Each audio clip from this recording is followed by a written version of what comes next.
1000 degree Celsius खोलता तेल और उसमें खड़ा एक हंसता हुआ लड़का। सुदनवा का शरीर जला क्यों नहीं? क्या ये चमत्कार था या कुछ और? अपनी आंखों पर यकीन नहीं होगा। ये कहानी महाभारत के अश्वमेध पर्व के एक महान भक्त सुदनवा की है। सुदनवा के पिता राजा हंसध्वज ने एक कठोर नियम बनाया था।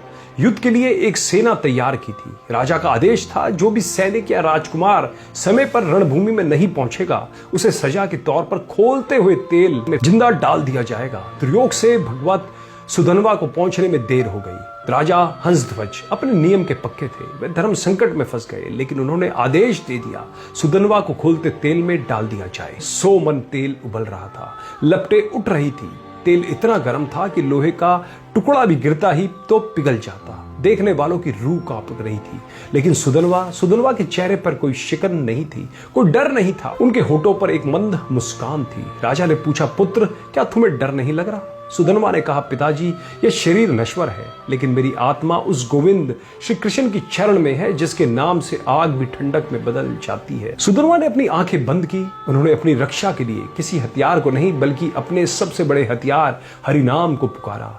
उन्होंने मन ही मन कहा, हे कृष्ण, ये शरीर आपका है, इसे जलाओ या बचाओ, यह आपकी मर्जी है। और फिर सुदनवा ने उस उबलते हुए काल में छलांग लगा दी। भीड़ चीख पड़ी। सबको लगा कि सुदनवा जलकर राख हो गए होंगे, लेकिन अगले ही पल वहां मौजूद हर व्यक्ति सन्न रह गया। सुदनवा उस खोलते तेल के बीच ऐसे खड़े जैसे कोई शीतल सरोवर में स्नान कर रहा हो। वह तेल जो दूसरों के लिए मृत्यु था, सुदनवा के लिए विश्वास के कर्म के कारण चंदन की तरह ठंडा हो गया था।